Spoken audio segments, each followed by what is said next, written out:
I'll never be a miserable rich person because I will be working with all my favorite people, doing things that I'm proud to be affiliated with. I don't have a lot of assets, but I am rich in relationships, and my life has absolute burning purpose now.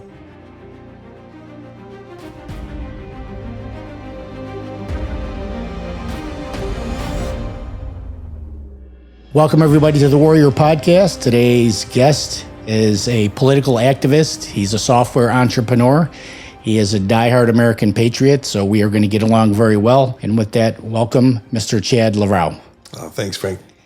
All right, my friend, I've been waiting to get you on for a long time. I like to start at Chad's beginnings. Let's talk about life growing up, siblings, parents, everything like that. Happily. Yeah, it's interesting being libertarian and being very politically active and being the son of two extremely bleeding heart liberals. Wow, that's retired so interesting. Teachers. Wow. In fact, my mother, when I was growing up, was heading up the teachers union for Canelan schools. And I grew up in Sycamore, Illinois, just me and 100 cornfields, any way you look. Grew up in a converted schoolhouse in the country out there. So spent a lot of my time, riding my bike on the neighbor's farm and just looking for things to get into by the river, walking through cornfields. And how old are you, if you don't mind me asking? 47. 47. I had to entertain myself a lot. Yeah. Growing up. So Sycamore is like more farm type community. Yeah, it's a suburb of DeKalb, Northern Illinois University out there. Sycamore is a little farm town right next to DeKalb. Take me through your childhood. Any siblings? Yes, I had my younger sister and I were the two biological children in our house, and then I grew up. There was about 11 foster kids. Wow! Over the years, my mother had a really rough childhood, and God bless her, she decided she was going to try to save every child. Every broken child, especially, that crossed her path. And a very good friend of hers was a social worker and worked through DCFS, and a lot of the kids that were hard to place, a lot of them that weren't eligible for adoption, a lot of teenage girls. Nobody wants these people. Mm-hmm. Those were the people that my mom really tried to help. That's who she identified with. So wow. I had a number of sisters growing up over the years that were very tough. I got my butt whipped by women. You refer to the foster kids as your sisters, right? Yeah, that's cool. So I've got a very healthy respect for women because I've been beaten up by a number of girls growing up. And in looking back, I didn't know it was weird. I didn't realize how strange that was because that was just our lives, and it kind of made me a little bit hard to some of the human wreckage in the world. Like, I never wanted to adopt kids, but I've really come to appreciate what my mom did for that. And you can't, a lot of those girls you can't help. I mean, almost all of them had been, not just molested, but raped in foster care, not just the houses they were saved from, but in the system. Yeah. And I didn't learn a lot of that till later, right? My parents didn't burden me with that until I was a grown man. But, looking back, I think I just saw a lot of how difficult life could be, and it's actually made me appreciate, in other ways, because I didn't understand, what was going on around me necessarily. They did a good job of kind of insulating me from the reality that some of my siblings are going through. I had an amazing childhood. Like, I got the best dad in the world. He coached all my sports teams, mm-hmm. Always was there for me. And like I said, they were both teachers, and they were reading to me from the time I can remember. Constantly. In fact, I had education forced down my throat so much, I tried to get away from it.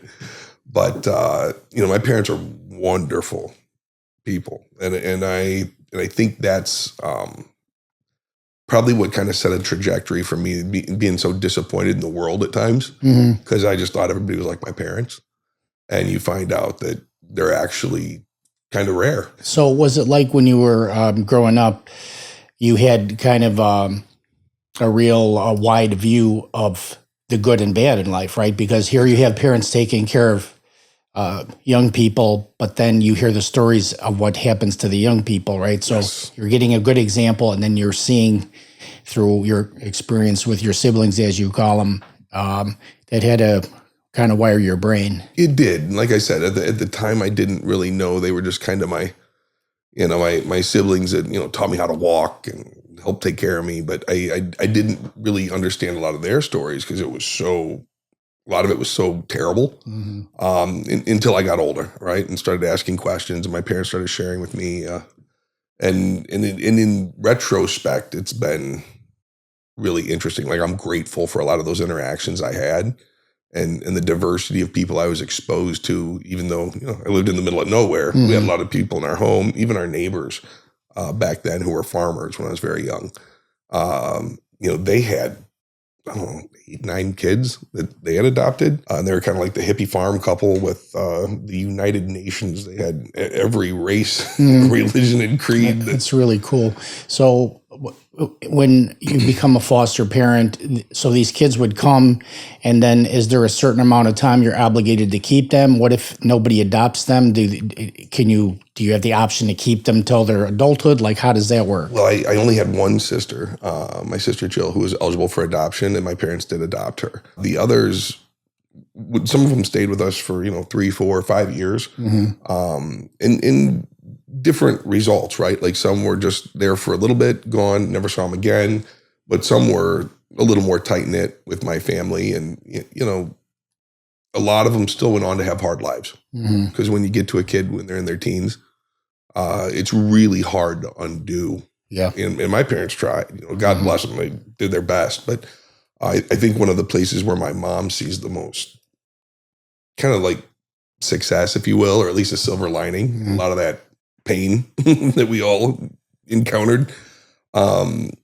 She's got granddaughters now that are definitely breaking the cycle, having their own kids, going to school, getting good jobs, and finding ways to be happy despite, not really having easy lives, and my mother's kind of been the constant in their life to help. And it probably bears a little bit of explanation for my parents and kind of how they got there.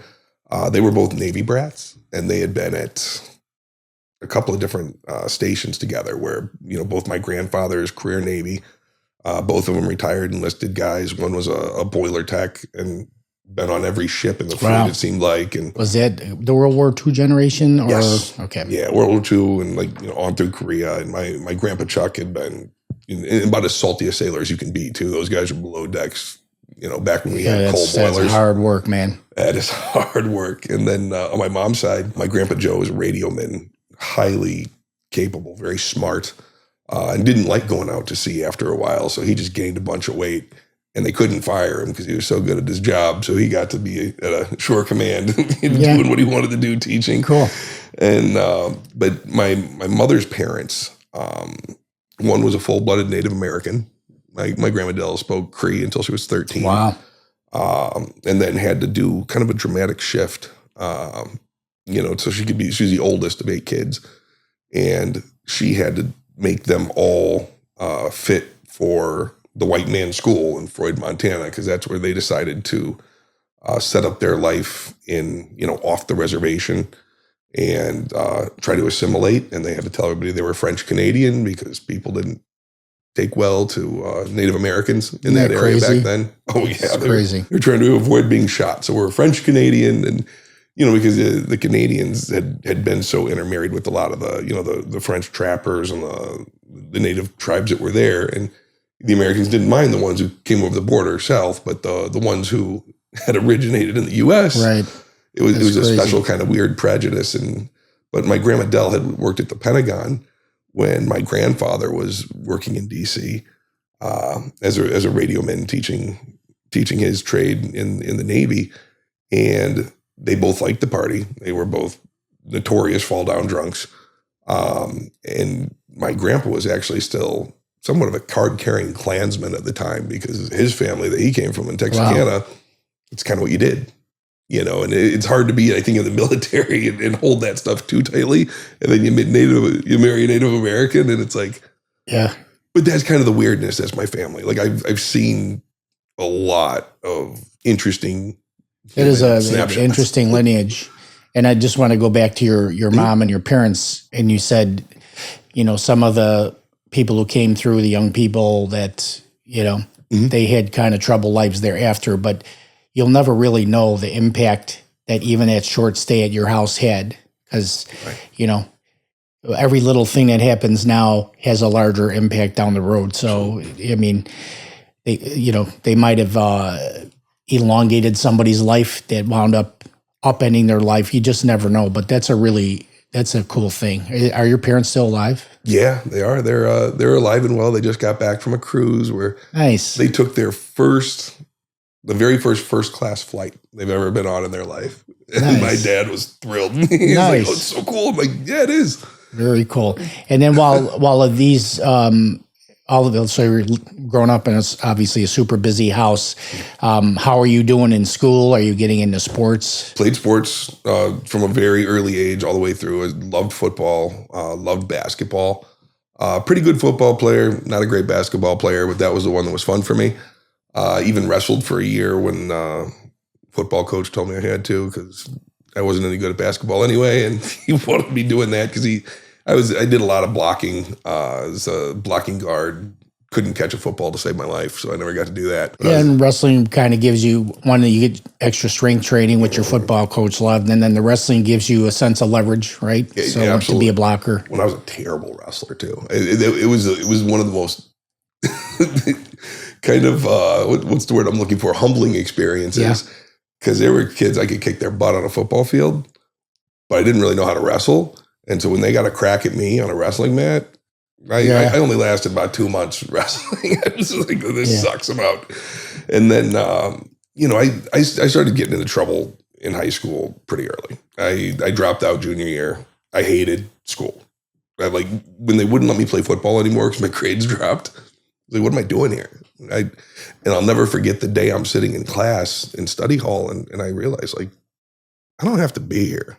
I'm going to be 18 pretty soon. And by the time they wrangle me to come back here, I'm just not going to come back.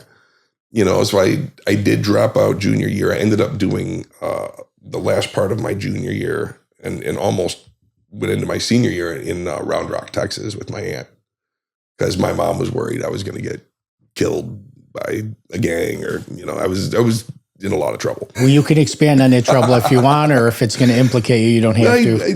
Just very minor charges. I get busted with weed, and minor burglary. We took stuff out of a guy's garage, with stolen things from a friend of mine, and I was running around with not like gangs like in the city, but the parts that kind of break off and came out to towns like DeKalb, and I definitely was not some dangerous gangster, but I was very intrigued by you guys know how to make money. Yeah, you were hanging around with the wrong crowd, according to your parents.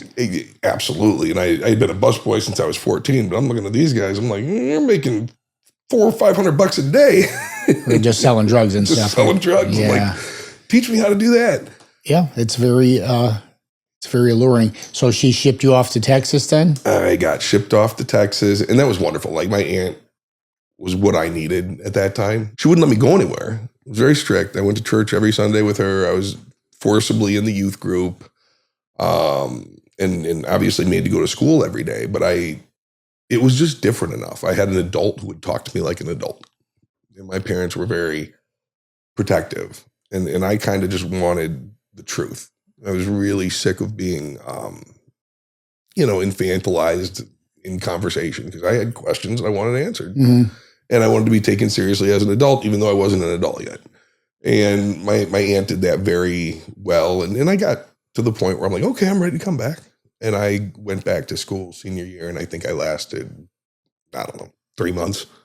And I was like, this still sucks. I hate this. I don't want to be here. Didn't have good enough grades to play sports. So there's really nothing keeping me there. So I joined the Navy. Wow. And it was very lucky that I got in after a couple months of being dropped out and getting back into trouble. I think I just started to get worried that I wasn't going to have any future prospects. Did you pick the Navy because of your family lineage, or? Yeah. I mean, it was really one of those things where I had in freshman year, I talked to a recruiter, and I really only did it to get out of class. I had no intention of joining the military, but it was, we got out of class for 2 hours, and I was like, so I talked to him. Well, they had me on the list. And the guy calls and he's like, how's school going? I was like, well, it's not. But he's like, okay, he just assumed I had a GED. And so when my grandpa brought me to the recruiter's office, because my retired Navy grandpa, my grandpa Chuck, is like excited. Oh my God, is he excited that I've decided I'm going to go do this? And we show up and the guy's like, so, but at least you got your GED, right? I was like, no, we never go that. I don't have my GED. Got a couple of minor criminal charges, but I would like to go to the Navy. He's like, I don't think we can put you in, and my grandpa's there. Well, why the hell not? Right, Navy veteran, right? Oh yeah, and this guy really enjoyed my grandpa and all his stories, and he was a crusty sailor. The guy's like, all right, you can take the test. And so I took the practice kind of entrance test. It's like a smaller version of the ASVAB, and I think I don't even get it perfect, but I missed maybe one. Mm-hmm. And he's like, oh boy. And I was a Navy legacy, and he's thinking, and they had a window program where they were being a little more lenient with things like criminal records and things like lack of schooling. They kind of had a point matrix that you would get overall.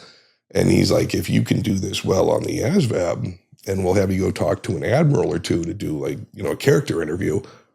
He's like, we might be able to get you in, but if we get you in, you probably don't get to choose when you go, and you probably don't get to choose your job. And I'm like, I got nothing going here. So great. And they were able to get me in. I had to go do an interview with a commander at Great Lakes and another one that they had signed me up for. And I did both of those. I got good affirmative reviews from both of them. Are you like 18 at this time? Yeah, I was 18. Yeah. And they both recommended me, for service, right, to go in. So then within 3 days, we came back. I was off to MEPS. I was in boot camp, and I literally after boot camp, I think I only had a week and a half, 2 weeks of leave, and I was straight on a flight to go catch my ship in Bahrain. Wow! I'm flying across the world on a ship, and I spent probably 2.5. Almost 3 years of my 4-year enlistment out to sea. What did you do in the Navy? What were some of your functions? I was an aircraft firefighter. I was mostly on the hangar deck, sometimes on the flight deck, on an amphibious carrier. So we didn't have it wasn't like Top Gun. We didn't have a long deck, so it wasn't Navy jets going back and forth. It was all Marine aircraft. But a big ship, USS Boxers, like 5,000 people, about half Marine. Embarked, and then we were the air department for these Marine aircraft, so lots of helicopters. We had Harriers, vertical takeoff and landing, and it was exciting. It was fun. I went to 20 ports in 4 years, all over the world, and it really gives you a much wider view of everything. Now, was it one of those ships where the Marines are ready to embark to shore when needed, right? Because my son's a Marine, and he was on a ship not that had aircraft, but the hull of the ship opened up. Yes. And then they had hovercraft and all these things to get them to the shore. And we had that. We had landing craft because that was our job. Like, we go drop Marines off there to go blow stuff up, right? It's a very impressive warship that way, right? Yeah, and that's an active battle group being ready to be deployed. Like, you're just floating out there waiting to be called on a mission, right? Like, these are combat ready ships and stuff. That's really cool. I never joined the military. I wish I did, but I love my veterans and stuff like that. And that stuff fascinates me. And as you can see above there, like, I have a passion for aircraft. That's what I went to college for. So awesome. I love that stuff.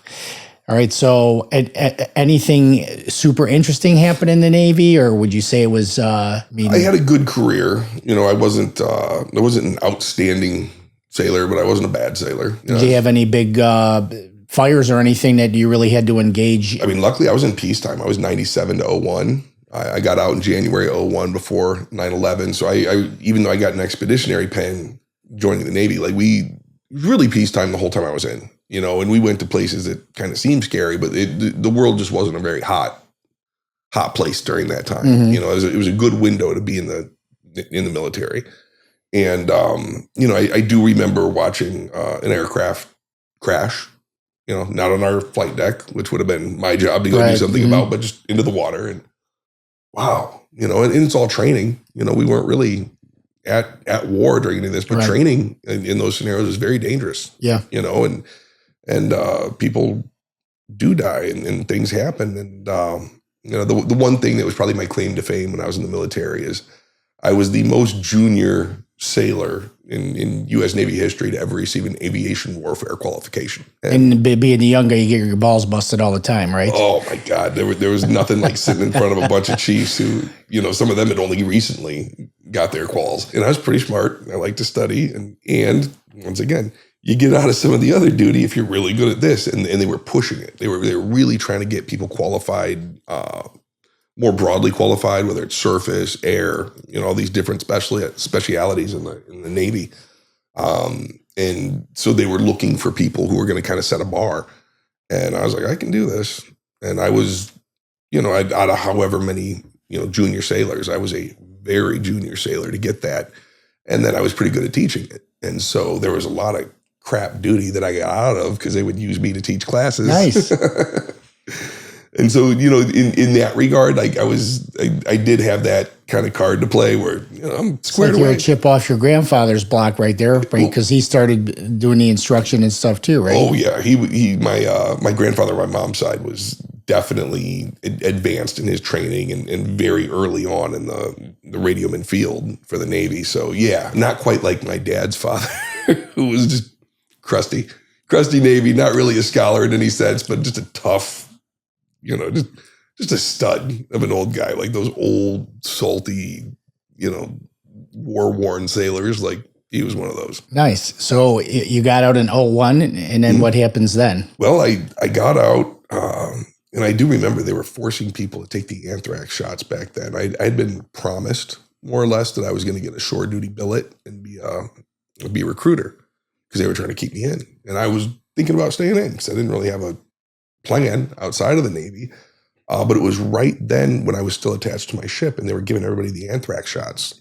And I had 2 shots of a 6-shot cycle. And I'm looking at these guys getting sick. I mean, something seems weird. I really don't want to do that.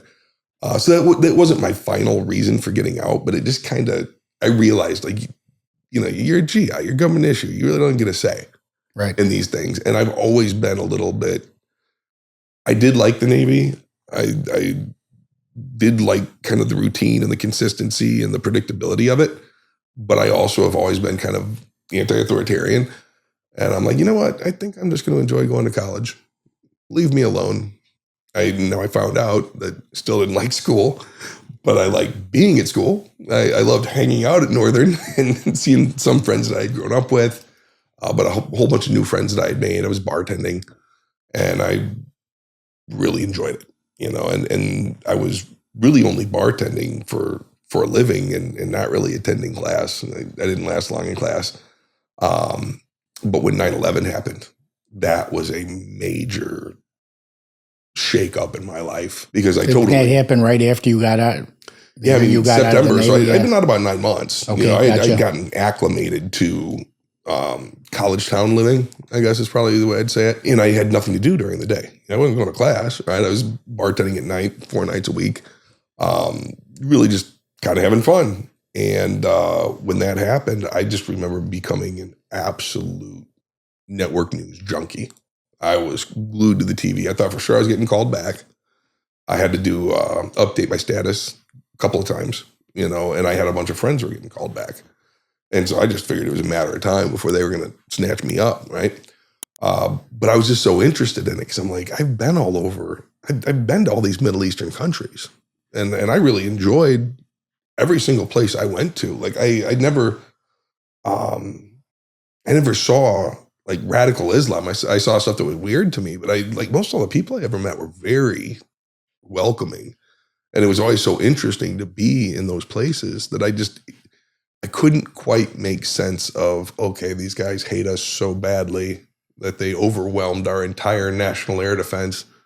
None of it squared. And I didn't know, but it did kind of set me in the direction of, I need answers to this stuff because something's not right. We will circle back to 9/11 because I think between you and I, we probably have 2 PhDs on that. I wasn't asking any questions.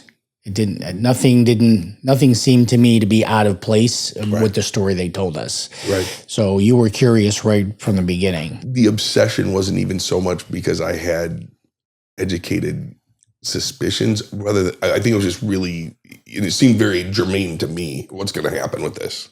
I think that's what drove my viewership. I'm like, okay, my friends are getting called back here. Are we at war? It didn't seem right, but I just didn't have any counter argument for a couple of years until I really, probably about a 3 to 4 year period where I was just hearing things that made more sense than the official story. And little by little, I was, kind of radicalized by that. And I've always had I've always had like the proclivity to be a little bit skeptical of authority. So I was very ripe to be, considering alternative narratives. When you say radicalized, do you mean kind of like red pill? Now it's like starting to question everything. You have one red pill moment, and for people out there watching, that term is from the movie The Matrix. Yes. And Morpheus holds out two pills, the red pill and the blue pill, and he says, if you take the blue pill, you'll continue on thinking things are the way they are, but if you take the red pill, you will see the reality of things. And once you have one red pill moment, then it's all over. Like everything is subject to scrutiny, right? So 9/11 was my official red. The Kennedy assassination was kind of the beginning, but then when 9/11 came and all the stuff that followed, which we'll talk a little bit about later, it's like, man, if they could deceive us, because that had many components of deception, including science and engineering and physics, for God's sake. What else have they what else are they capable of? Right. So you're bartending, you're kind of in your awakening as a bartender. Where does your profession take you? Where does your relationships? And I meant to ask you, do you still have like lifelong friends that you met in the Navy that you still keep in touch with? That's cool. Yeah, I mean, that's the one thing Facebook's really good for is allowing you to keep touch with a lot of those guys. And, it's a really special time. Like you bond with people, all walks and religions. It's just, and y'all got to figure it out. Y'all got the same bad haircut. Yep. And you're sleeping in a shoebox, basically, right? Oh, you're sleeping right under each other and above each other. Yeah. You got 120 guys in the air berthing on a ship like that, and it ain't a big space. Yeah. And so you got to figure it out. You got, if there's anything that isn't going to be solved peaceably, you dog down the doors, and once it's over, it's over. Yep.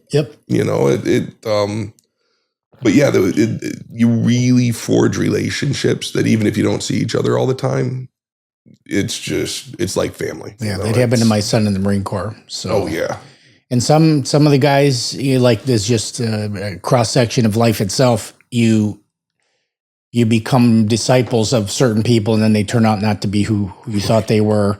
They're good BSers, if you will. So he had a few of those too, but he's got some really diehard guys that he can make a phone call. They'll be there for him. Big time. So. Yep. All right, so let's progress after the 9/11. Yeah, I mean, time goes on.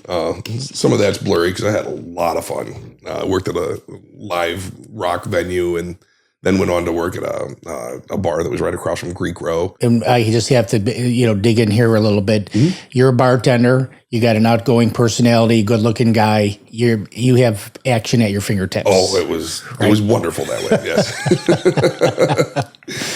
made it easy to not be really ambitious to change things up much. Yeah, I got you. We don't have to go too dark into that. I just wanted to glaze over it. I don't want to get in trouble with your fiance or anything. Oh no, that was a wonderful time. Yeah.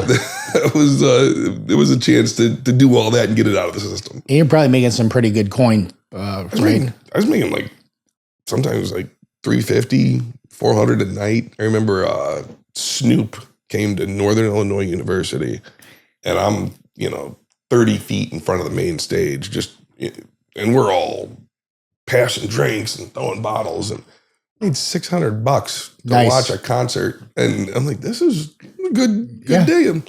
But it's also, I also like to drink, and little by little, you see, some of the pitfalls of that life because it is so good.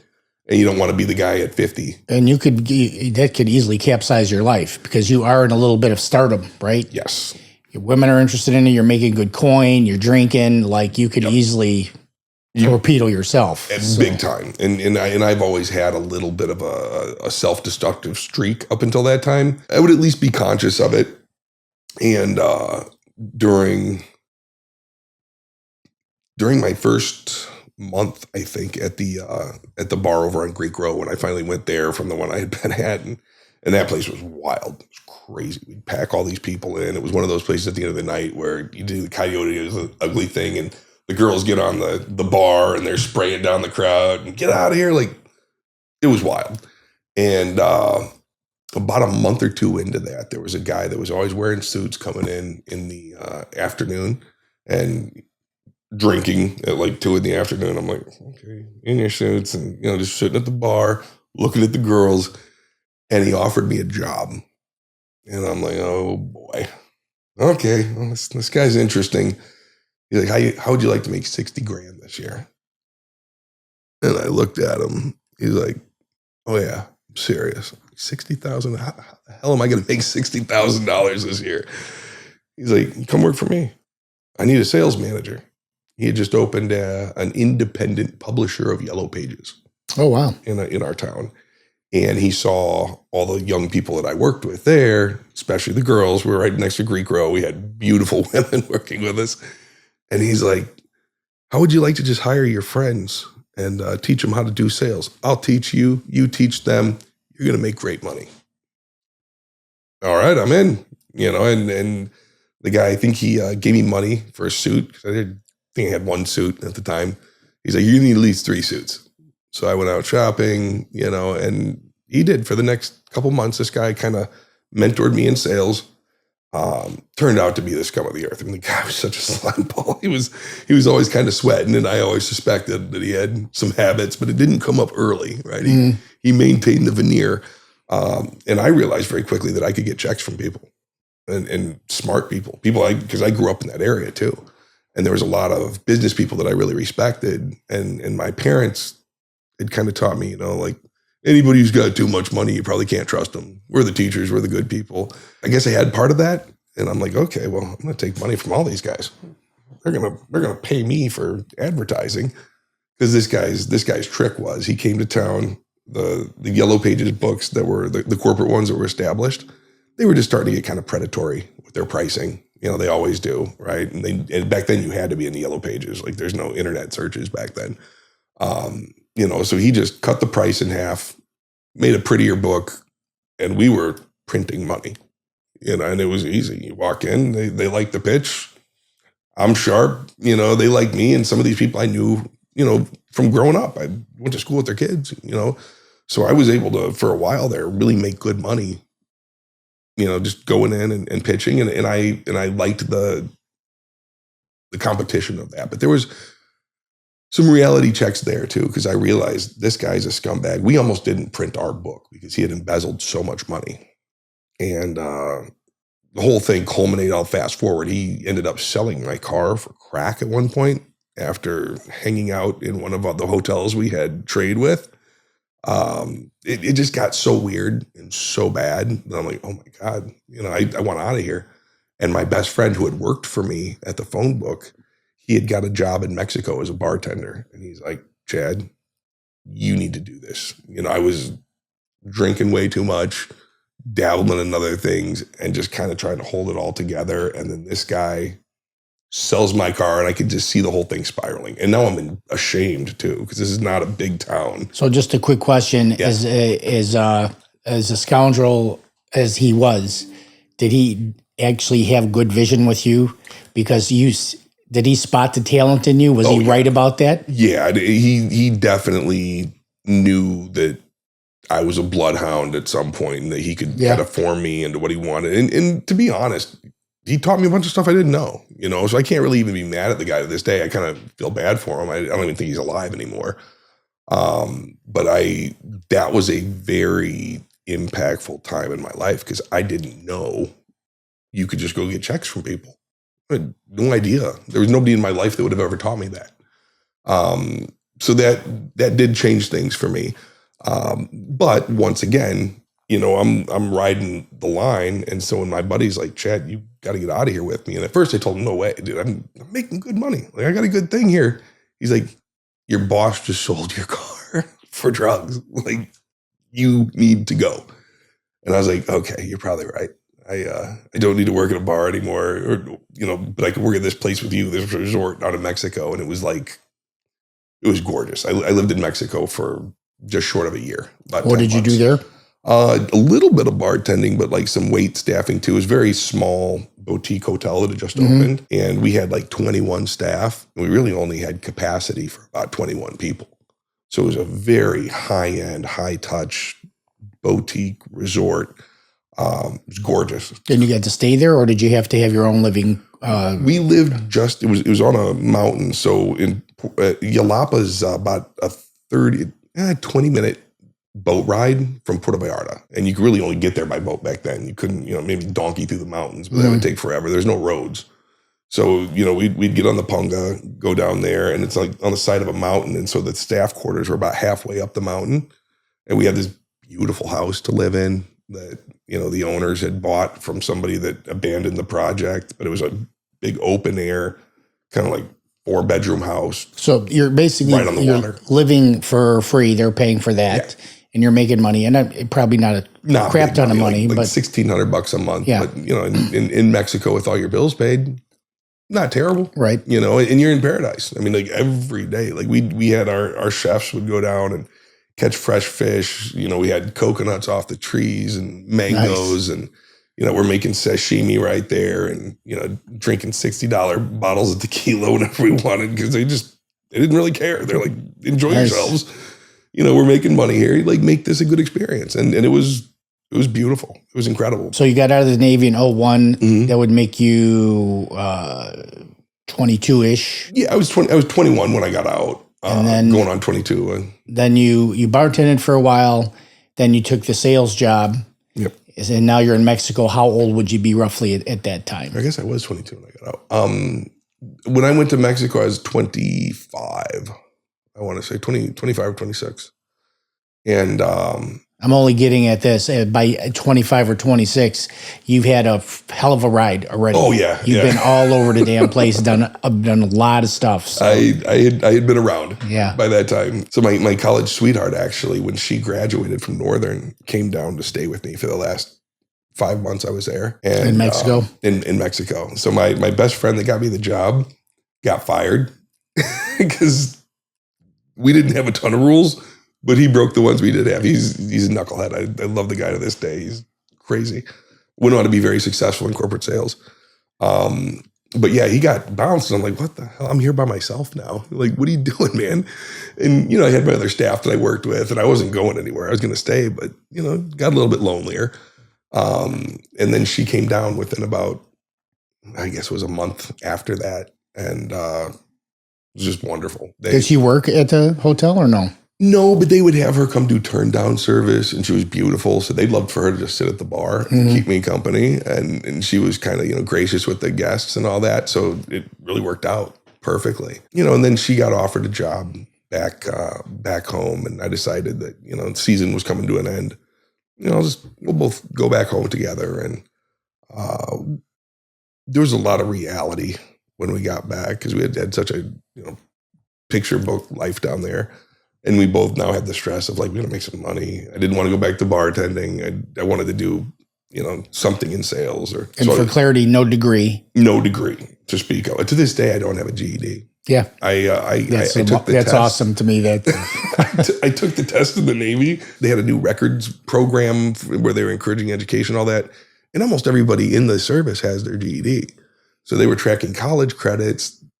I just kept getting lost in the mix. So I've never officially had credit for having a GED. Now they let me into junior college because I got out of the Navy. They just assume you have it. I never even had to show a transcript.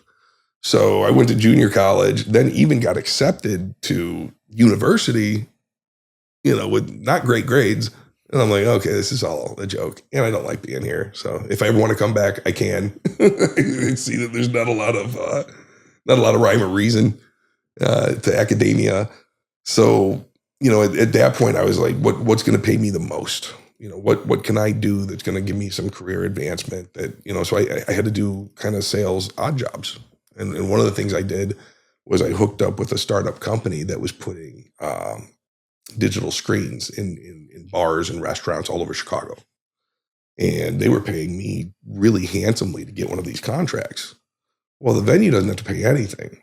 It was kind of a weird thing. We were paying for digital real estate in their place. And back then, hardly anybody had like LCD screens. And so we're giving them to them. It looks high end in the bar. And you can put whatever you want on them, but then we've got the right to access it and put stuff up. That company never really got to that point. They actually got bought out by a BlackRock funded startup. And we had 5-year rolling contracts in all these locations all over Chicago. Well, those guys wanted to know who got all those contracts. I was the one who got the vast majority of them. So they were like, come on in, we're going to interview you. So I ended up getting a job with them, and I had done a couple little things in that time. I think I even tried network marketing or something, but I finally found a way to just take hustle and get paid for it. Nobody cared if I had a degree or not. Like those guys sure didn't care. They just knew. He's like, oh man, you sold Yellow Pages? That's really hard to do. And then you went and got all these contracts. What do you think you can do now? And at the time, my first ex-wife, that's a whole nother story. We'll get into that. But the mother of my children, who we were living together at that time. This is not your high school sweetheart. This is not my high school sweetheart. There is a little story about the interim that we'll get to in just a moment. But jumping forward to the part about getting the job with On-Site Network was the company. My wife was working for the Mexico Tourism Board, and they became my first advertiser. They were like, oh yeah, I love this idea. We're going to advertise in these screens. So I came back, gave them a check, and I was like, let's negotiate my contract now. They're like, oh yeah, you're hired. It was the first revenue they had, and I wasn't even officially hired yet. Wow. But I knew that would be the thing to do, yeah. Right? Backtrack a little bit for what was going on in my personal life. When I got back from Mexico, I had actually been looking at rings because I was going to have, Jeannie was my girlfriend who lived with me down there, and I wanted to marry her.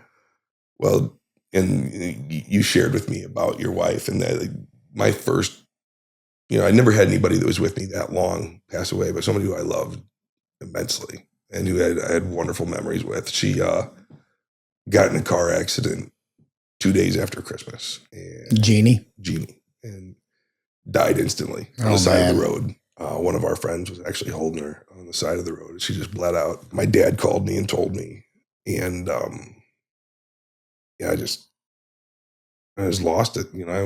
I made it through the funeral, but there's a lot of hazy times that I don't really remember. Started drinking again and just not knowing what I wanted. And about 4 months into me just feeling bad for myself and not doing anything, I got a call from one of the girls I had done a little bit of network marketing with. And she's like, Chad, I found you a job on the road. So for a short amount of time, I was given PowerPoints in hotels for like 6 months. I think I did that job. And that was where I met my son's mom. So I was on college campuses giving these member network pitches for basically it was a timeshare group that then had like a membership, and I'm selling it. They had a special program for college kids. And so I was doing that. Well, my 9/11 stuff and my conspiracy stuff, I'm working 4 hours a day, and I'm in hotel rooms all over the country. I got time.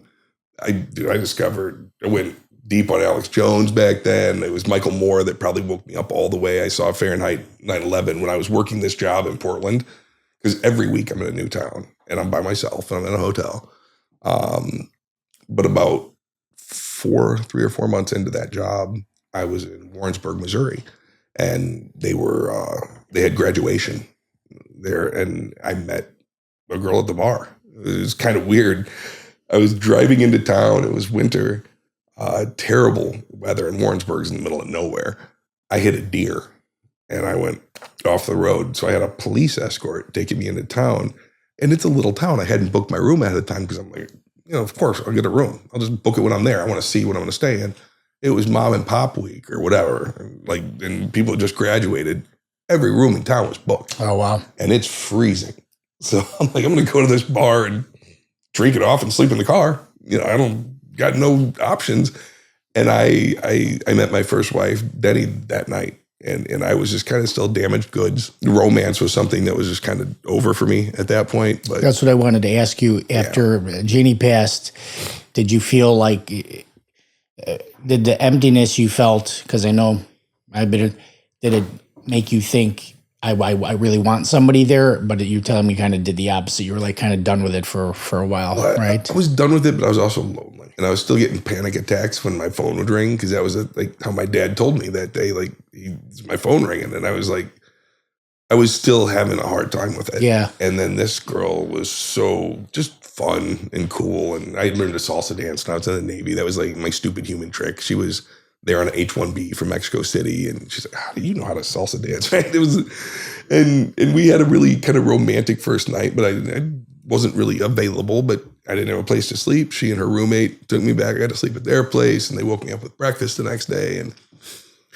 then we hung out for that week while I was in town, and it went, I really liked having somebody there that I could talk to, and we got along so good. And so when she finished up with all her grad school stuff, about, it's really only like 3 weeks, a month later, she came out to join me on the road, and it was pretty amazing. We're in and out of hotels, we're seeing the country and just road tripping through America. And she didn't have anything to do. She was just kind of helping me with my presentations. And, it was a special time. I mean, it was so good that even us not being particularly compatible on a number of levels, like, it was just such a great experience that, like, we were in love, and as much as I was able to be at that point. And, we ended up having 2 kids. We were go in Chicago when I quit that job and I came back, and I worked for that BlackRock funded startup. And she was, a PR rep for the Mexico Tourism Board. And we were just kind of young and upwardly mobile and ambitious. And, kids came with that. And by the time 2008 rolled around, and I could kind of see the writing on the wall, because my company was going broke. I was the only one generating any revenue, and I wasn't generating enough to, pull a company that had 10 million in debt. You said the mother, did you guys get married or no? We did. We got married. We did a little bit before kids, or just before my oldest was born. Okay. They had sent us a thing for her H-1B that we had to, we had talked about getting married already, right? But then we had to do it quick, because they were going to change her status and kick her out of the country. And I'm like, what? It's crazy. So we ended up just going to the justice of the peace, and we really treated our wedding the same as his christening when we did that in Mexico when my oldest Paolo was born. But I think with the economic things that we endured there, like, she had a degree and pretty steady income. I was looking at going from making more than my parents had made combined to making, like 30,000 as an entry-level salesman doing 100 calls a day. And I'm like, this is hell. Like, I don't want to restart and work for one of these corporations. Plus, I had learned all the conspiracy stuff. I'm like, I don't even want to be part of this system. Yeah. Like, this is gross, right? I want out. There was a time where I drove a truck for a little bit, because that felt like just out of the system. And I was engaged in activism most every time on the weekends. We would go out and hand out videos and DVDs. What type of activism they were like? 9/11 Truth, Ron Paul and the Fed stuff. I was a Ron Paul volunteer back then for the 2008 campaign and everything leading up to that, right? But it was very much kind of patriot conspiracy culture stuff that I'd always spent a lot of time researching, and then going out with a group I had hooked up with at the time. It was the Lone Lantern Society. And the guy who started that, Gary Franchi, who's probably my best friend in the world today. We've been running around together for 18, 19 years. And, I discovered 9/11 Truth through a conference they were doing in Chicago, 2006, I want to say. And that was kind of on the side for all the, relationship stuff and for the career stuff. My real passion was finding out how the heck all this works and hopefully finding other people in that tribe, right? And so kind of the subplot of this whole progression was political awareness, and just really having to figure out like how I was going to be in the world, knowing that a lot of the things I'd been taught were just complete bullshit. Like nobody's really steering the ship. We lived in this place, and a lot of people are pretending they know what they're talking about. But it was that conference that I volunteered for is where I met Gary, and I'm like, oh my God, now I got another friend who knows all this, and we can be misfits together. This thing is revolving around 9/11. 9/11 truth, but also, the Federal Reserve, the conspiracy in medicine. I read Kevin Trudeau's book, Natural Cures I Don't Want You to Know. And I read a whole bunch of books, Creature from Jekyll Island. And the more you read, the more you realize it's all a fraud. I'm with you. It's like you're looking for anything that's real. And then I guess that's part of why I didn't really care about being part of the system. Like I definitely didn't want to work for a corporation. I looked at that as like the ultimate sin against what I had learned up to that point. Like I don't want to work for, it was funny. I worked for a BlackRock funded company, but I didn't quite know what they were until shortly thereafter. And they weren't quite what they were then than they are now. Exactly. And it was a startup. So like that felt like we were doing something kind of outside the system, but it was still just chasing money. And when it all crashed out of my head and I ended up getting divorced and moving back in with my parents because I just couldn't survive living in the city anymore. I just kind of all deteriorated away. And it was very humbling to be back with my folks in a house that my dad and I had bought together. And now I had to sleep, in my own little room in the back. Let me pause you real quick on this because now you're at a point in your life where your mind you've blown it open. Oh yeah. Right. So that's a double-edged sword because when you get red pilled and then you become a truth seeker and you realize like in every direction I turn, I've been shown an untruth, taught a lie or whatever. It's a lot to handle. And that's what people don't realize. And I understand in human nature why people look away because it's, pardon my French, fucking uncomfortable when you start unearthing these things. And sometimes, I don't know how it is for you, but you're still pretty young at this juncture here where you're red-pilled. Did you have these moments where you're like, it's like every day you get punched in the stomach with something else? Like there's a downside to being a truth seeker, and that is when you uncover the truth, it's most often unpleasant, right? Absolutely. And there was a lot of things that made sense in that context, but nothing that was really happy about it.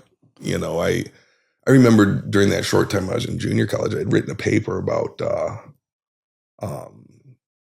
Ritalin, and because I had been on Ritalin since the time I was, 7, 8. My parents being educators thought it was very important that I sit still in class, right? But when I dropped out of school, I spiraled. Like I couldn't concentrate. I couldn't think. I didn't realize, at that time before I went to the Navy, that I was addicted to speed. And then when I got out of the Navy and I'm working in bars and you get your first, bump of cocaine, you're like, oh wow, I feel normal again, right? But I actually had written a report and I was like, wow, so we institutionally drug kids because that's our solution rather than change curriculum, look at deeper. So like there was that, and then there was 9/11, and then there was the fraudulent money, and I could see some of the people that were making all the money, and I'm like, what the hell? What is this? Just it really. And then I got my butt kicked so bad, I really just wanted to do anything but be involved. And I had been taking ballroom dance lessons. I had thought I was going to save my marriage with that as it was on the way out. And what it turned up being was like a new career path because the Chicago Arthur Murray, I had always walked by that, their big picture window. And I was like, God, that looks like fun. I missed dancing when I was in the military. I used to love going to Tijuana and going to salsa clubs. And, like it just kind of, I was like, you know what, if it's all going to burn down, if I'm going to lose everything, okay, I'm not going to fix my marriage, but at least I'll have fun doing this. So I did. I was making no money, but I was getting certified as a ballroom instructor. And then I finally still couldn't quite afford to live downtown. And I had to get serious because I had 2 kids who were basically living with me at my parents' house and then part-time with their mom in her place that she got in the city. I really was just, trying to be there for them and doing odd jobs to kind of keep afloat. And then I met a girl that I had called on. I had gone back to doing some just kind of turn and burn sales. And I think I was telling her text messaging because I had done that when I was in the city as part of my screens that I was putting out. And I knew that stuff, and I could go make some money doing that. And she was opening a ballroom studio in Geneva, Illinois. And she's like, we started talking, and I told her how much, I had a bunch of ballroom experience from being at this really busy Arthur Murray. And I didn't think I was ever going to be able to do it again. She's like, well, I need a male instructor. I was like, oh my God. Oh, wow. Awesome. I'll enjoy this. And I needed something fun because I felt like a big loser in my parents' house, raising 2 kids, making whatever money I could to get by.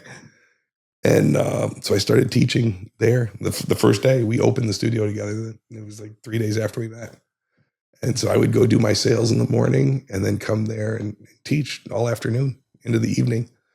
And she and I would practice together, and I taught her a whole bunch of stuff because I had pretty high level of training. I didn't realize that I was trained in like the 3rd busiest Arthur Murray in the world.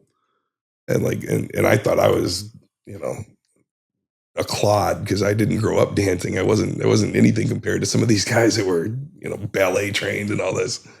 But I had the personality for it, and I really liked it. So, she and I ran that studio for years and gave my kids some stability. And partway into our working together, she decided she wanted to be more. And I, of course, wasn't going to push that back. She was gorgeous and just an amazing person, really great person. And we enjoyed each other's company so much that we ended up getting married. And I was a one-time loser at that time. And we had a great life for, a number of years. And it was happy for my kids. We lived together. We just taught dance. Within a very short time, we were making enough of the studio. I didn't have to do my other job. So I was a full-time dance instructor. And we had done so well for a while that we even opened a little restaurant. Like, we really had fun. It was a really nice life. You're never going to make a fortune doing that, but you can have a really good life. I've tried that myself, so I know. Yeah. The restaurateur, yeah. Oh, it's brutal. Oh, restaurants are hard. I was so happy just being there and not being part of the rat race. And like, I finally got life figured out. I'm happily married. Everything's great. And I think I started to get a little bit depressed. Maybe I think I wasn't very political during that time. I think I felt kind of like almost trapped by our circumstances. Life was so good that I had kind of become a little bit emasculated, where like I missed the activism. I missed, being involved and feeling like I was, part of the solution. But I was so happy too with my life. It was an amazing life. Yeah. Very peaceful, very low stress. We hustled, but it never felt like work. There's something awesome about that business where it just never felt like work. And one day my wife came home and she's like, I want a divorce. And I was like, oh shit. You didn't see that coming? No, I should have, but I didn't. There was a number of things that precipitated, but at the end of the day, I just didn't have a plan B. I was really happy in that situation, and I couldn't ever imagine changing it. And, she's a very serious girl. And I knew, I was like, oh, she's not going to change her mind. And honestly, I probably always knew this was coming. She's 10 years younger than me. I got 2 kids. We're capped in terms of what we can make. And there had started to be little bits of friction here and there. You guys didn't have any kids together? We didn't have any kids together. No. She was a wonderful stepmother to my kids. But there was, I think she was young enough where she really wanted to experience life. And I was kind of holding her down, I think, at that point. And it was just, and I knew, I was like, this has to happen, but I really don't know what I'm going to do. And I'm scared to death. And I got 2 kids that are all busted up about this. And I just feel like the biggest loser in the world. Like, I just demoralized. And I certainly wasn't going to stay in the suburbs. I borrowed a little bit of money and walked with whatever little bit I had and moved back to Chicago and just started over. And I worked for a little bit as a dance teacher, but I'm like, it's not the same. Like, this part of my life's over. I don't want to be an aging dance teacher anymore. I'm going to go back one more time and see if I still got any chops. And I'm going to try sales. I'm going to figure something out. And I wanted to get an app made for dancers. And then I found out what apps cost to commission. And that was demoralizing too, because if I went to a place that that I had known from my past life, or people that I had known, or people that I could even find advertising, for software development, there was the app I wanted was anywhere from $400,000 for white glove service with a top firm, or you could get about as low as $80,000, and it's all going to India, and you got no control. And I'd already heard all the horror stories about commissioning software, so I'd kind of given up on it. And then I went to a networking thing because I'm like, I need a job. Like, I'm running out of the money I borrowed. I got to work. And a girl gave me a referral for a guy that makes apps, like one man shop, in Chicago. I call the guy and he's like, how much you got in your account? I think maybe I have $8,000, like, not much. And it's dwindling quickly. This is all the money I have to live for me and my kids. And he's like, okay, well, I think you can probably do it for $6,000. I don't want to wipe you out. I'm like, oh shit. But it was, how is that possible? And he's showing me his portfolio, and I'm like, I really like this guy. I believe him. And if this is real, oh wow. So I called one of my old students and I was like, you want to go half with me on this? Because even that, I don't want to wipe out all my funds. He's like, absolutely, let's do it. So we paid to get this app done. He had it made in a month and it was perfect. Wow. And I'm like, and that once again blew my head open. I'm like, okay, so if you can do this and everybody else is paying, what they are, if that's what the market is for mobile app development, and you could do it for this little, I'm going to work for you. He's like, well, great. Go sell some deals. So that's what I did. I was like, hey, I can build you everything you need. I can do it for 10 cents on the dollar. That was my pitch. Because I knew nothing about software, nothing about development. And 10 cents on the dollar would be exponential raise for him. Absolutely. Right. Well, no, that's about what he was selling stuff for. And so I just kind of stayed within that, kind of range where, like, I knew what people were paying because I had done enough research to get my own made. So I could guess, when they showed me their specs. And before we go forward, What did this app do? This dance app? It was for dancers to find each other, to find instructors, to find dance nights. Cause it's a very disjointed community. Yeah. Right. It's not well coordinated. It's, you got these spontaneous groups that usually only mix and mingle in their groups. And I wanted to have a place to kind of bring people together. Yeah. It's kind of like an eHarmony for dancers where you're big time. That's cool. You could go, cause a lot of people don't want to hook up. A lot of dancers, especially girls, go dancing because they like to feel safe with guys who are, respectful and right. And it's not about, hey, getting you home with me. There's elements of that, but it's a different kind of, thing. And so even for people that just wanted to plug into a community and instruction or good dance nights, you had that, but you did have the capability to meet a dance partner and maybe something more. And it's not like, I learned all the dating apps when I was freshly single. I'm like, this is gross. Like, just swipe.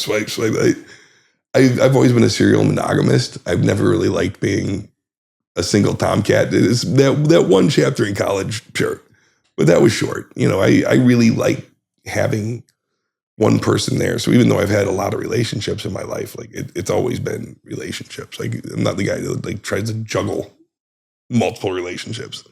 I got friends who do that. It looks terrible. So that app experience and, opening the door for, I realized, okay, I got a way to be viable. And I got no college, any of that. I got to be independent. I got to do something that can give me money now. And so I would sell these deals. I sold a lot of bad deals because I just thought my partner was magic, right? Hey, point, click, you make it. And so even though I made pretty decent money doing that, or at least enough to, balance my life, pay for my apartment downtown and, pay for my kids, it was a pretty painful learning experience at times because I had accounts that I just burned because I would write these super cheap prices for things that were actually a little harder to, produce. And so me and him, we would go loggerheads. I'm like, why are you pissing people off? I'm bringing you all these deals. And he's like, you're writing terrible deals. He's like, you don't even know how this business works. It's like, okay, that's fair. I don't. So I made it a point to really buckle in with him and really learn the business. I don't code. I don't read or write code. I was never going to be that. But I needed to at least know what it took for him to produce what I needed for our clients.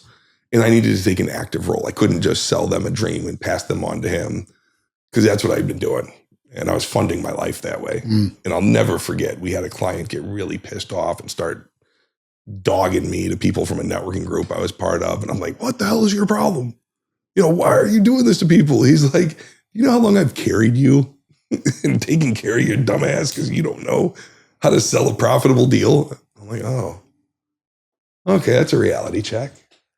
And my partner's an interesting guy. He grew up in Cabrini Green, went to Latin Academy, and on a scholarship from Cabrini literally to Latin. Tested out of freshman year, set the curve on math and science for 3. He's a very interesting guy, and just a hyper overachiever. He brought up your deficiency in dropping out to like he averaged you guys out to be normal, right? Big time. He overproduced and you underproduced with the schooling part of it. Right? Yeah, that's pretty cool. Yeah, it's interesting how you guys came together. Oh, his scholastic excellence, but a lot of times he would fail a little bit in those rooms because he's so smart that when you're selling, I was a good salesman of apps because I was kind of an idiot when it came to tech, and I kind of didn't like tech. And a lot of the people who are commissioning apps that have to, they're like, yeah, that's kind of how they felt, right? Like, I got to do this. This sucks. But I was able to relate to those people. Whereas Ken is so smart, there was a lot of times where he just couldn't bridge the gap, or they didn't trust him. Right. And so I was able to be his kind of face man with the public and get these things done because he is brilliant. I mean, he can make stuff that nobody believes. Like we thought 3 years ago we were getting bought by Square because we were fixing things that their teams couldn't fix themselves. And they invited us out to San Francisco. Like we thought for sure. And, they harvested a bunch of knowledge, left us dead on the side of the road. If we had been billing for stuff we were doing for them, probably been $100,000 or $200,000 worth of stuff we did. We were helping fix their APIs. And, that and $4 will get you a cup of coffee. Right. So I'm invested in this company. Ken's heavily invested. I don't know if we'll get our money back, but I've learned a lot of stuff. I've had some great clients. I'm really proud of what we've done, and we're still at it. We're ancient for tech. I'm 47, he's 48. We're the oldest guys in any tech conference, that are still making software at this level and still trying to crack through. There's a much younger man's game. Guys in their 20s and 30s are doing what we're doing, and usually without kids. It's amazing how the technology thing, these young people, they're born with it, right? Yeah. We're rolling with it. They're born into it. Right. So, I mean, you're a little younger than me, but there was no such thing as a cell phone when I was a kid. No. There was not even a computer. Yeah. I mean, there were computers at NASA and stuff, but we didn't have home computers and stuff. And it's amazing that now this thing here has more computing power than NASA had back in, going to the moon, shooting rockets, so crazy. Oh, it's wild. Okay, so how do you want to take us from here? You have you're a software entrepreneur. Mm-hmm. Talk a little bit about your political activism and stuff like that, because you're really entrenched in that too. One of the things that came back into my life after my second divorce was my political. I felt like I could talk again a little bit. My ex-in-laws had helped to bankroll the dance studio, and I didn't want to be the guy that lost us business, so I had kind of put that part of my life on the back burner. Because if you start talking politics while you're running a business, you're going to lose some business in your business. In a town like Geneva, Illinois, absolutely. Yes. It's a great way to lose tons of business and be targeted. And I didn't want to be in a position where everybody loves us. And that was before the political tension got to where it is now. But I just knew, intuitively that, our business is about delighting people and making friends. Like, there's no place for it, or there was no place for it back then. And I think that was part of what maybe started to make me not as enthusiastic about my marriage and about my great life as I probably should have been. It was like a part of me that was missing. I was really kind of just almost like a kept man. Like, I really love this. What a great life. But I knew I should be doing something else. I didn't really have anything to press back on. And so when we got divorced, I started kind of digging back in, looking for opportunities to get in. And in Chicago, when you're in technology in Chicago, that's even a harder place to talk about conservative politics and let people know that Amen to that. You voted for Trump. And, so I kind of kept quiet, but I had so much free time that I was doing other activities. And then when I moved out of the city with my now fiance, and we have a 6-year-old, we had got hooked up at a wedding, and I was still licking my wounds over my divorce. Once again, didn't want to be with anybody, but she was so cool and started hanging out. And she had a salon out in Aurora. And eventually, we had 3 really good years in the city, and I was doing some political stuff then. But it was when we moved out to the burbs, and I really found a way to tap into the local Republican Party and bring some of what I knew to all of these kind of polite society Republicans. These were not conspiracy theorists. These were not people that saw eye to eye with me on a lot of my ideas, but they were people at least of the right intentions. And like what started to happen in America with the whole MAGA movement was a lot of us conspiracy theorists, libertarian types, found the party coming to us. And it was just kind of right at that time. I'm like, okay, I'm not in the city now. I'm out here. I really need to get heavily involved. And I met some local Republicans who were kind of burnt out. They weren't happy with the way the party was just not engaging, especially with this new, more radical element, like people like me who didn't believe in any of the crap, and we like, let's get in here and kick some butt, right? I was able to link up with them and kind of radicalize them in a way, in a positive direction, because now, hell, we agree on almost everything. 5 years later, me and the older people in my pack, we didn't agree on much when we all got together, other than, we need to keep people accountable and get active in our community. Well, now, I mean, they're on Telegram groups that are crazier than the ones I'm on, right? Like they've all been, I think, awakened to the point where now we're all speaking the same language, and we're doing really great work that I'm super proud of. The Three-Headed Eagle Alliance is my pack in Kane County that I was a founding board member of. And, when we first started with that, I was calling on old friends of mine that I had through the earlier days of activism to kind of help us launch, right? Help give us direction. Gary actually came out and did our first Pints in Politics that we ever had as a pack. And my friend Mark Vargas came out for that too. Mark's a very interesting political operator. And, so I'm just pulling on favors from friends to help kind of get this group inspired. What is the mission of the Three-Headed Eagle Alliance? What would you say the mission statement is? We say challenging leaders and educating voters is kind of, I think I'm misphrasing that, but I mean, that's basically why we're here. We're here to work ideally mostly within King County, because that's where we are. But we do a lot of voter integrity work, a lot of really good stuff that's moved the needle and gotten people's attention. But a lot of just, volunteering for good candidates, vetting candidates, and then also giving a platform to speakers. Once a month, we have our Pints in Politics series where we have great published authors, political activists, but even, local politicians come out and speak to our group. And it's a great chance to interface and have community. And I'm super proud of the work that we've done, because it was one of those things when I first got involved. I'm like, I almost don't belong here. We don't really agree on most things, but we do agree on honesty and transparency and at least trying to activate.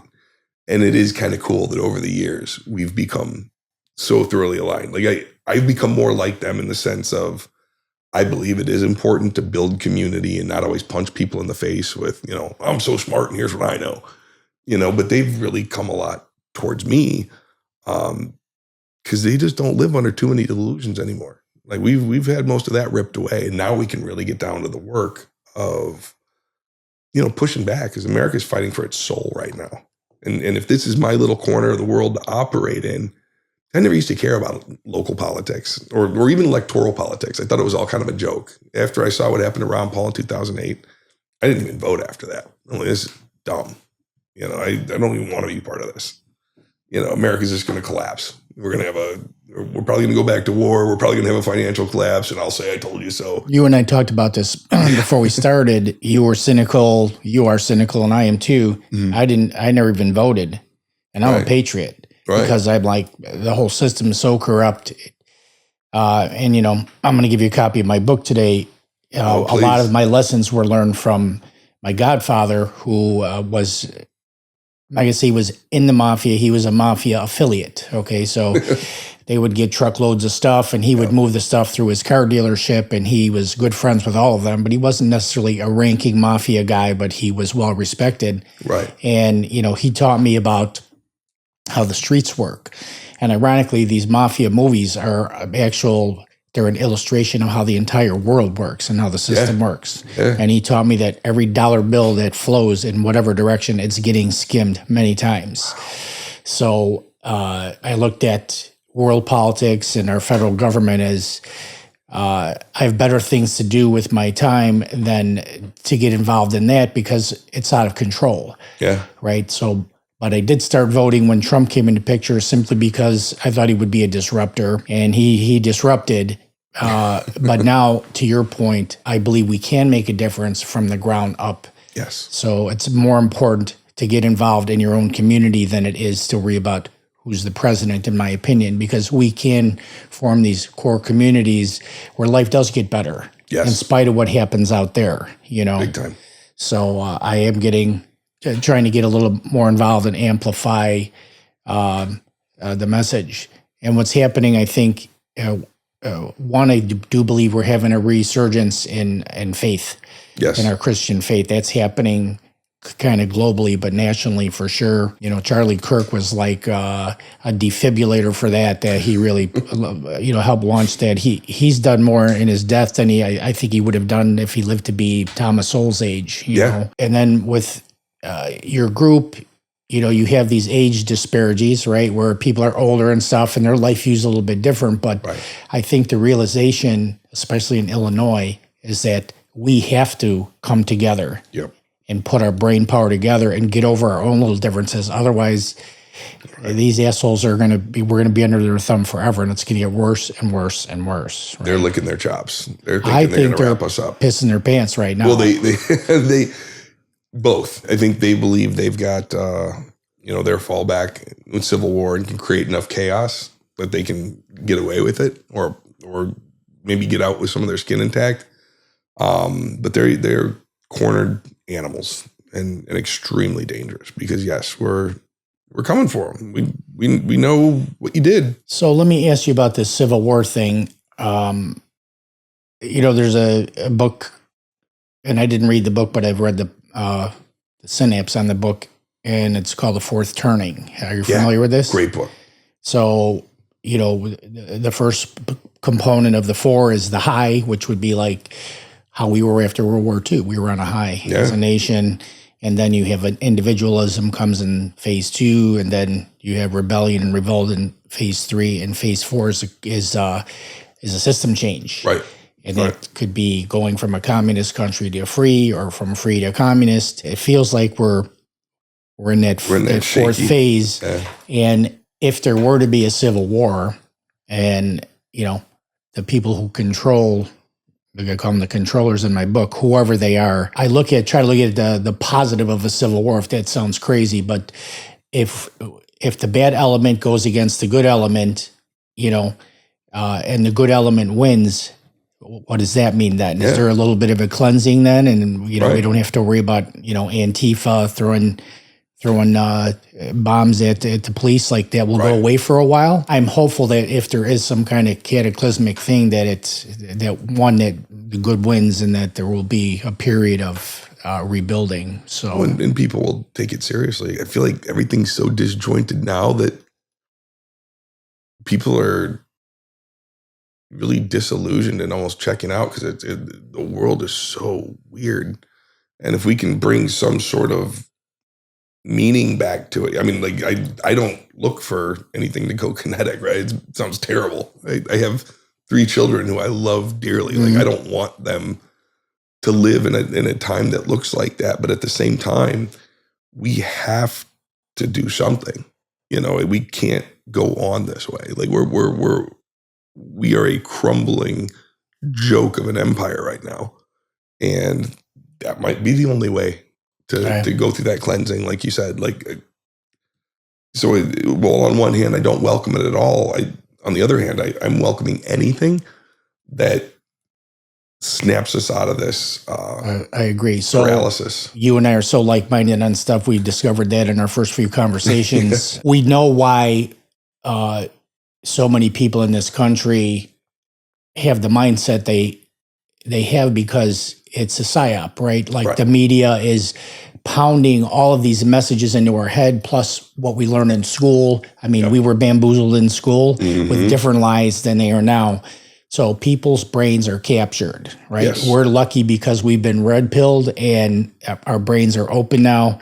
And as we said, that's a double-edged sword, because we are carrying a lot of dark shit in our heads that we've found out because our mind is open. We don't never turn away, okay? So we know why people's minds are captured. My frustration is, how do we help open those minds with all the stuff we know? Because they dismiss us. They call us names like, you know, conspiracy theorist and racist and like all this stuff they've been trained to say, so they don't have to listen to us. Right. How do we do a better job, me and you, breaking through to the other side, or do we not? I mean, I think we have to. Like, I try to always watch my communication. Like, I loved being a libertarian for a long time, because you could just beat the crap out of people and win any debate. You know, it was really what Charlie did largely for the first part of his career. You know, God bless him. He evolved into becoming a brilliant advocate for, you know, common sense and patriotism. But he early on, you know, you can tell he just kind of like smacking people down because he knew his shit. Yeah. You know, you're not going to out debate this guy. Nine times out of 10, you are not going to out debate him. And I had kind of put that armor on for a while, but it was very cynical. You know, it was kind of in a way like, oh, I don't do this stuff that all you dumb people do because I know the truth. Well, it's not a good way to make friends. Right. You're certainly not going to build any real coalition that way. You know, you can, it's kind of a mental, you know, you're stroking yourself, right? Like, oh God, I'm so smart. But if you look around and you don't have a tribe and you're not getting anything done, right, then what's it worth? You know, you're the smartest guy on your own island. And I really tried to start dialing a lot of my ego back, because I do want to set an example for, you know, I'm raising 3 young men, and I have made a lot of mistakes in my life, and I've been through a lot of crap, but I want to always learn from that stuff, you know, and I do want to be on the right side of history. Like, I think of legacy a lot now, you know, and I think this last chapter has shaved a number of years off my life for various reasons. You know, stress. I'm physically nowhere near in the shape that I once was. You know, I really think about what I want all this to be worth, and I don't really derive pleasure out of winning debates anymore at all. I derive pleasure out of changing people's minds and changing people's hearts. We've changed your definition of winning, right? Yes. It's not winning the debate. It is succeeding in opening up their mind. Winning hearts and minds. And that was where my question was sourced from. I do a lot of social experiments, I call them, on Facebook, because I'm still a big Facebooker, and I'll put something out there just to feel out people's responses. And it's so interesting to me. And I have a chapter in my book called Facts. That's the chapter name. And I just put in there, every time I hear that term, my skin crawls, because we don't derive our opinion from facts. Right. We pick our facts based on our opinion, Yeah. right? So you and I could be watching the video of the buildings falling on 9/11, and one of us will say, oh, that was a collapse from fire, and the other one will say, I kind of studied this, and there's no way that that could happen. That is a controlled demolition. That other person would be like, they look at you like you're nuts, right? Not as much anymore. Yeah, so he had a debate with a friend of mine who read my book, and he said, I just get the feeling that you want everything to be a conspiracy. And I go, and I get the feeling that you're a conspiracy atheist. So I use the reverse, right? I'm going Right. to pick a name for you, right? Yep. Conspiracy atheist. They just, the reluctance to even look at the science, right? And I just sent him a video on 9/11 today, and I said, science isn't something to be followed. It's something to be applied. Here's the engineering and science. Please just watch the expert tell you that this building could not have collapsed that way, right? Oh, and this was about absolutely. Building 7, which is the worst of that day. So Blatant. it's crazy. So we're on the same mission, brother. All right. So the 9/11 thing, I mean, we can really, you and I could talk about that. We could actually give lectures on that. Yes. So I think the key component there, and I told you that was my red pill moment, is that was such a big conspiracy, and conspiracy is not a theory. It's a noun. It means when two or more people conspire to hurt others. Right. That was a very elaborate conspiracy that involved many people and many components. And you know, I find like when I asked you, how do we open people's minds? And you start going into like the 9/11, a common argument I get, and I'm sure you have from people that you're trying to talk about any type of big thing that's happened in the world that was a deception, they come up with this argument. There's no way they could pull off that big of a deception, right? That's what, and there's a little bit of logic to that. I understand that. Right. And, you know, I was talking to one of my dear friends about chemtrails.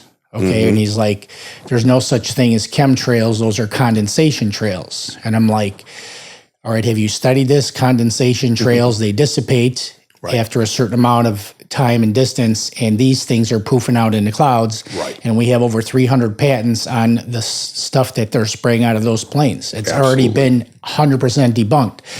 And his argument was, well, there's no way they could keep that a secret. And I'm like, well, first of all, it isn't a secret. I mean, they try to keep the information suppressed. I go, you know, in 1941, the largest Navy flotilla sailed across the ocean and bombed Pearl Harbor. Okay. Right. How did that happen? Right. There were tens of thousands of people knew what was going to happen, and they kept it a secret. FDR knew it was going to happen. Well, we could have another discussion on that. They knew when it was going to happen, to the day and time, basically. So I know some of the people out there are looking at us like we're nuts. All right, so we have a deep knowledge on how the world works. We've opened up our minds. We're trying to make a difference. So, like, what is your hope if all goes well? Like, what is your personal mission? What does it involve? And if it goes optimally, what are you shooting for? I think when I had my collapse, you know, just of faith in everything, you know, it took me a long time to recover from that, to get to the point where, like, how do I approach this now? Like, am I going to be resigned to this terrible fate because we're all on this rock sprinting through space and everybody's phoning it in and asleep at the wheel and we're doomed? Or do I believe that in my life I can do things and that other people will probably be doing things and that we can actually turn this, you know, for our children, our grandchildren? And that for me is much more where I like to keep my headspace now. So all my activity, you know, as an entrepreneur, as an activist, any of the things that I engage in as a father, you know, I try to be unified. I'm not a different person at work than I am at home. I try to be the same person no matter where I'm at, no matter what I'm doing. I don't have a public face and a private face, you know, and I certainly don't have public values and private values. Like I am learning to be more consistent in my life so that I can actually have an impact. And I, you know, some of the things that I've done just outside of being a software entrepreneur, but I saw how they were using software to kind of like take all the fake printed money, run it through what seems like a free market system. And really, if you look at the waste and fraud and abuse in venture capital, that whole space, like the new seat of the military industrial complex is Silicon Valley, and with all these things with, Peter Thiel and the PayPal mafia coming to power in so many different facets, Elon Musk where he is, and a lot of these people, we don't know, are they heroes or villains? I mean, like anybody, they're people and they're all different, but they all are very agenda driven and they all are very instrumental in our infrastructure. And they've been woven into the fabric of American industry, and where is this going to go? You got Donald Trump up there, God bless him. He's working his butt off, but he doesn't know anything about technology. He knows very little about his field of expertise, which has made him a pretty effective president in some ways, right? The guy builds incredible properties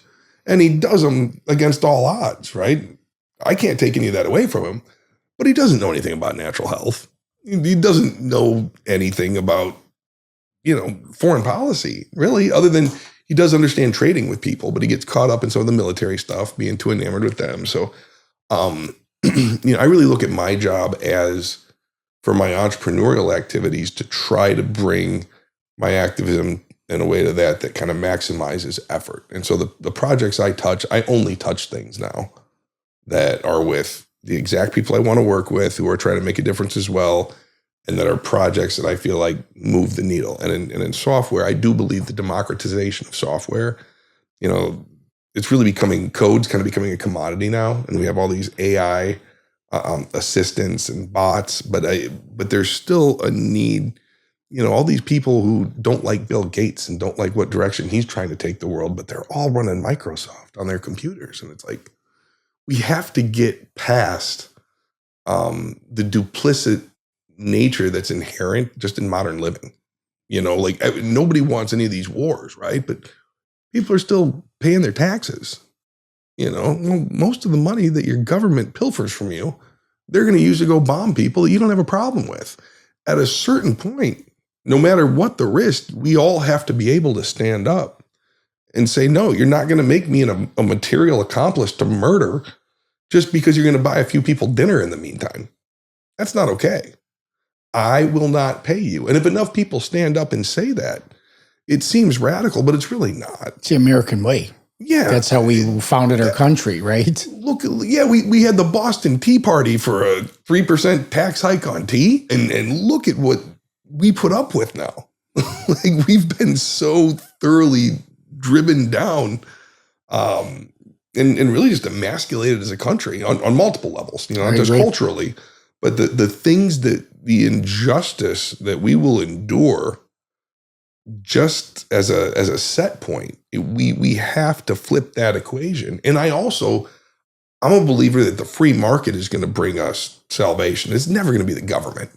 The government's too big and too corrupt and too, it's important what's happening up there, but it's really important what we're doing in our local areas. And it's that much more important how we're innovating in the free market, because, most of these tech bros that are running the world right now, that is not the free market.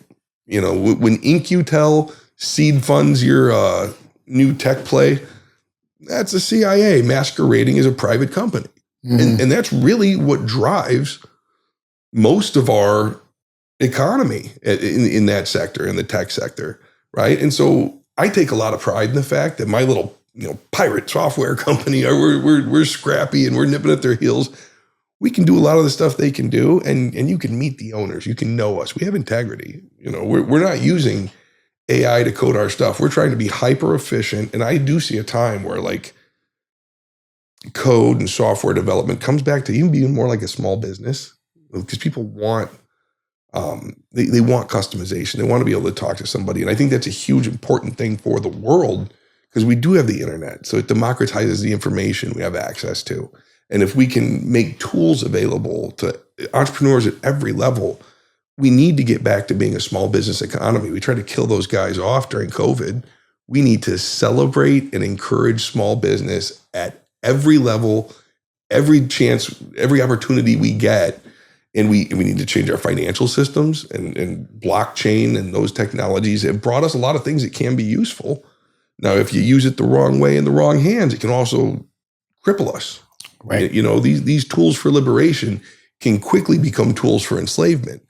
And that's why, you know, I don't want to be the richest, greatest guy anywhere, but I want to have influence, because I want my friends who I know are honorable and try to do the right things, I want them to have influence, because right now there's people that I don't know if we can trust running the tables, you know, on the right and the left. Like I couldn't begin to tell you what Elon Musk's real end game is. I like the guy. I admire him. Thank God he's done some great things on our side. But what's his end game? I don't know. Peter Thiel running around talking about the Antichrist and having all the big plans he has and having the influence he has in DC. You know, you wouldn't have JD Vance if it wasn't for a lot of these guys in tech that we don't know really what it is they're trying to accomplish. I would like to believe that they want to help out, but also these guys have so much money and so much influence. It's like, where you been? Right. How'd you let it get this far? Here's my base fundamental philosophy, that every thought I ever have comes off of this. Mm-hmm. And every time I challenge this bias, because it is a bias, I hold on to it tighter. And that is this: man has great capacity to do evil. Yes. So that's the first fundamental that I stand on. And then the next one is, everybody has a price. This is what my mafia godfather taught me. Yeah. And a price means you can be bribed, you can be blackmailed, or you can be coerced. Yeah. So when, let's say you're the most righteous man and you can't be bribed, and you can't be blackmailed because you're clean. Right. But then they show you pictures of your children going to school and say, this was taken this morning, and we are going to torture and kill your children in front of you if you don't do what we tell you. And a lot of people in the world, they will go, that's ridiculous. That doesn't happen. No, that happens. So as you gain wealth and power, true wealth and power, something happens in the brain, which I write about in the book. This is neuroscience. You get addicted to that. And then it becomes, you have so much money, it isn't even about that. It's about control and power. Right. And it's like heroin, and you get addicted to it and you can't stop, and up to and including loss of humanity, meaning you'll kill people. It doesn't matter. Yeah. You'll do whatever you have to do to increase your power, which would be like a 9/11, right? Right. We, and you know what I mean by we did that to our own peoples. Yes. To push, making billions and billions of dollars and pushing some other narratives. So that's why I'm always suspect that, how can somebody rise all the way up to mid to high levels of government, because they have all of these controllers, trying to bribe, blackmail, or coerce them. It's almost like, how do you get to that level of president and you're not under the thumb of somebody? Is it even possible? I'm asking. Is it impossible? I said, is it possible? Yeah, I mean, barely. I mean, it's so exceptional to be at the levers of real power and control and be pure or anything close to it. I do believe that it's happened. Ron Paul made it pretty far, and I've never met a more honorable man in my life. I think his son is a very honorable man. He and his dad, but he's still an impressive, ethical guy. I think Thomas Massey is a very impressive man. I'm a huge Tulsi Gabbard fan. I mean, there are good people, and I think the pendulum swinging back the other way has opened the door for some better people. If you had asked me the same question a decade ago or even 5 years ago, I might have been a little more negative on it, but I see some really hopeful, inspiring things in terms of the people that are getting into access, or getting access to power. And I'm team people. I'm team humanity. I believe that we will work it out. that we're going to find better ways, but it's going to be all hands on deck, all people of conscience, all the good people. Like, this is the time. Amen, brother. You can't sit this one out. And I think that's what we're mainly trying to do is like, it's not enough to think it. Now it's time to get off your ass, all of us. And, we got to get some movement, and we are. Like, good things are happening, and hopefully we'll open up a few more minds. Absolutely. There's, I would like to give a plug before we wrap for the Three-Headed Eagle Alliance and the group that I work with. They've really become like my family, and I'm really proud of the work we do and the people we bring in. Here on the 21st of this month, we have Dr. Judy Mikovits coming out. And, that's a great American right there. That is a great American. I don't get knock-kneed for celebrities and stuff, but people like Dr. Judy, those are my celebrities. Talk about the system coming crashing down on your head. Like, unbelievable. And for nothing but having a stellar career and being honest, being courageous and being honest. And they try to beat you back hard enough that you turn tail and you don't come back. But if enough of us not only do it ourselves, but really support those people, like the Alex Joneses of the world, the people that have been talking this way for so long, that have been marginalized and been beat up for doing the right things. Like, I buy things from InfoWars because I believe that that's part of my duty, having them woke me up, and it's all great stuff, right? I try to go support people like Dr. Judy at conferences where they're speaking, because it's like, not just to be an encouragement in the crowd, but to put money up where people are putting effort up, to really change this stuff. And I really do try to live my life that way. And I do believe that, I guess, at the end of the day, should I make it financially, and see some of these things to resolution, I'll never be a miserable rich person, because I will be working with all my favorite people, doing things that I'm proud to be affiliated with. And you know what, if I never make it, because, at 47, I don't have a lot of assets. I don't have a lot of what I thought I would have at this point. I'd have a lot more done that way. But I am rich in relationships, and my life has absolute burning purpose now. And I love my family. I love my fiance. I love my in-laws that live with us. Got a beautiful 6-year-old boy. And I'm definitely done breeding, because I'm an old man now and I'm tired. I've started to look around at my life now and be like, wow, this is not what I thought it would look like at all. But it's all the things I didn't even know I needed and wanted. Mm-hmm. And I just want to be part of relaying that to other people. I want to use that happiness to help me fill the tank, to finish the job, finish the fight, as it were. And no, this is the first time I've done anything like this. I've been on Friends podcast, just kind of like talking about different issues and stuff, but I certainly never. I realized, like, so much of my life is a blur. I jumped around a lot, but it's the first time I've ever even tried to, like, pull it out and recite it. Yeah, I'm grateful for this conversation. I have you by about 14 years. So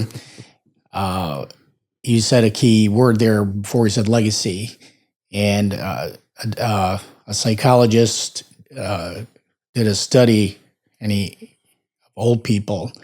And he basically figured that there's 3 phases of life. Phase 1 is about learning, growing, and achieving. Mm-hmm. And if you live long enough to reach phase 2, you think about starting to give back. And if you live long enough to get to phase 3, you start to think about legacy, right? What am I going to leave behind? What did my life amount to? And you're 47 and you're thinking legacy already, which you're kind of jumping over almost the middle part, which is awesome. And I will say this about you, my friend, dropout. I went to the Navy. I wrote all this down. I'm like, dropped out again, bartender, sales, conspiracy theorist, ballroom dancer, restaurateur. I mean, you have had a good full ride already. Yeah. And now you wind up here. This is exactly where all of that experience has led you to be. Like Yes. you were on a mission. You're a warrior, brother, and I'm proud of you. I'll just say as a fellow Thank human you. being. And one thing I know we agree on.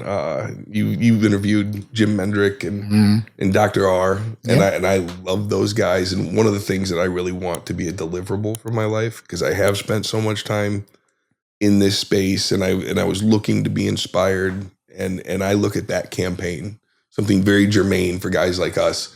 Those two running in Illinois is so unique and so inspiring and so cool that if I was really going to chalk up a big victory, I would love to help those guys get into office. Amen. I like some of the other guys who are running, but I'll tell you what, those two, with the work they've done, with the legacy that they both have, to be part of that would be to really, I guess, put bookends on it. I agree. And that's what I'm going to be doing. Yeah. And thanks for giving them a plug.